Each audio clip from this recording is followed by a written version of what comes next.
নমস্কাৰ, মোৰ নাম সুমিত ৰয়। মই চাপগ্ৰাম KICC কোচিং চেণ্টাৰৰ পৰা খেলিছোঁ।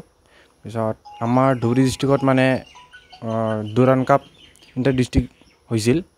তাৰপিছত তাতে আমি কোৱাৰ্টাৰ কোৱালিফাই কৰি কিনে ৰানাৰ্ছ আপ পালোঁ আৰু তাতে আমি আণ্ডাৰ 19ত দুজন চিলেকশ্যন পালোঁ। তাতে পাই কিনে এতিয়া বঙাইগাঁৱত জনোৱাইছ হৈছিল। জনোৱাইছত আমি দুজন আছিলোঁ আৰু 6-7জনমান আছিল। তাৰপিছত চেণ্ট্ৰেল গুৱাহাটীত এটা কেম্প পাতিছিল। তাতে মোটামুটি বহুত 70 আপ ষ্টুডেণ্ট আছিল। তাৰ পৰা আমি 22জনৰ ভিতৰত আমাৰ চাপগ্ৰামৰ 2জন আছিলোঁ ধুবুৰী ডিষ্ট্ৰিক্টৰ পৰা। আৰু আমি তাতে কেম্প কৰি কেনে তাৰপিছত ঘৰত আহি কিনে আমি ৰিজাল্ট পাইছোঁ, ভাল লাগিছে। আৰু আমাৰ কোচিঙৰ প্ৰিপেয়াৰিংটো মানে মই সৰুৰ পৰাই কোচিং কৰিছোঁ। মোটামুটি 5-6 বছৰ পিছত আগতে মই এনেকুৱা খেল মহাৰণ বা হেৰি খেলিছিলোঁ। খেল মহাৰণৰ পৰা যোৱাবাৰো চিলেকশ্যন পাইছিলোঁ। পিছত মোৰ ৰফিকুল ইছলাম আৰু জেডিছন মাৰাক ছাৰে মই সৰুৰ পৰা মোক এনেকুৱা প্ৰেক্টিছ কৰি কিনে ডাঙৰ দীঘল কৰিছে আৰু মোৰ যথেষ্ট মা দেউতাই মোক বহুত ছাপোৰ্ট কৰিছে। সেইকাৰণে মই আজি এই মুহূৰ্তত আহি পাইছোঁ।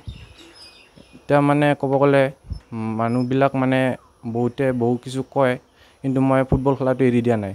মই এবাৰ মেট্ৰিক দিয়াৰ পিছতো মোৰ মেট্ৰিকটো ফেইল হৈছিলোঁ। মানুহে বহুত কিছু কৈছিল, তো মই মনত মানে বহুত হেৰি কৰি কিনে মই ফুটবলটো এৰি দিয়া নাই। কিন্তু মা দেউতাই মোক বহুত ছাপোৰ্ট কৰিছিল। তাকে সৰুৰ পৰাই মোক ডাঙৰ দীঘল কৰি কিনে আজি এই মুহূৰ্তত আনিবলৈ ধন্যবাদ ক'লোঁ মা দেউতাকক। তাৰপিছত মোৰ ৰফিকুল ইছলাম আৰু জেডিছন মাৰাকক ধন্যবাদ জনালোঁ। আৰু এতিয়া স্পেইনলৈ যাম বা নাযাওঁ মানে মই ষ্টেণ্ড বাইত আছোঁ। মই ছাবচিডি প্লেয়াৰ হয়।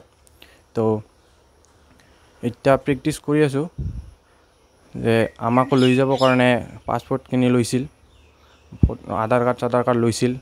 পিছত আমাৰ লগৰ এজন আছিল, তাইও আছে।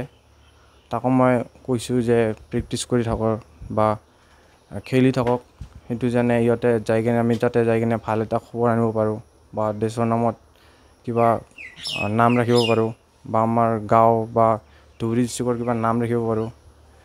তাকে আৰু মোৰ মানে ফুটবলত মানুহে কয় যে ফুটবলত একো নাই, কিন্তু মই সৰুৰ পৰাই দেখিলোঁ একো নাই। কিন্তু এতিয়া অসম চৰকাৰে যিহে সুবিধা দিছে মোৰ কাৰণে বহুত ভাল, বা যোনে যোনে ফুটবল খেলে তাৰ কাৰণে বহুত ভাল। মই বহুত ধন্যবাদ জনাইছোঁ চৰকাৰকো। আগতে বহুত মানে ক'ৰবাত মানে ট্ৰায়েল দিবলৈ গৈছোঁ, যাই কেনে মানে তাতে বহুত পলিটিক্স ছিষ্টেমৰ আছিল। তো চিলেকশ্যন পাই কেনেও মানে নামটো নামাতে আৰু মানে তাতে পইচা পাতি অলপ বেছি প্ৰব্লেম হৈ থাকে। আমাৰ ইমানো নাই, ফাদাৰে বাহিৰত কাম কৰে, আমি এনে সৰু মৰু জেগাত থাকোঁ। আৰু ইয়াতে চাপগ্ৰামত এনে চৰকাৰী খেল ইণ্ডিয়া এইটো চৰকাৰে দিছে, এইটোতে প্ৰেক্টিছ কৰি আছোঁ। সমস্যা একো নাই, কিন্তু আমাৰ কোচিং চেণ্টাৰত মানে আগতে যিখিনি ফেচিলিটি দিছিল এতিয়া আৰু তাতকৈ বেছি দিয়ে। একো প্ৰব্লেম নাই, কিন্তু ভাল আৰু আমাৰ খেলো ইণ্ডিয়া কোচিং চেণ্টাৰটো। গোপীনাথ বৰদলৈ খেলটো আমাৰ ধুবুৰী ডিষ্ট্ৰিক্টত আগতে বোলে একো নটিচ দিয়া নাছিল, কিন্তু আমাৰ নুৰ ইছলাম ছাৰে আৰু এজন ছাৰ আছে, সিহঁতে মানে মিলি কেনে ইয়াতে গোপীনাথ বৰদলৈ ট্ৰফিটো আনিছিল। তাৰপিছত তাতে আমি চিলেকশ্যন পালোঁ, দুটাও টিমটো আমাৰ খেলিছিল। ভাল লাগিছে, বহুত ভাল লাগিছে। মোৰ ল'ৰাটো এনেকৈ কষ্ট কৰি মানে হেৰি হ'ল, খেল বুলি তাই এৰা নাই। এতিয়া কি ক'ম, গমেই পায় তাই খেলুৱৈৰ বুলি। এনেকৈ মই আৰু ভগৱানৰ কাষত প্ৰাৰ্থনা কৰোঁ মোৰ ল'ৰাটো যাতে ভালে ভালে এদিন ভাল প্লেয়াৰ হ'ব পাৰে, সেইটোৱে ভগৱানক প্ৰাৰ্থনা কৰোঁ। আৰু ৰাইজসকলকে কওঁ ল'ৰাটোক যাতে আশীৰ্বাদ দিয়ে, একদিন ভাল মানুহ হ'ব পাৰে।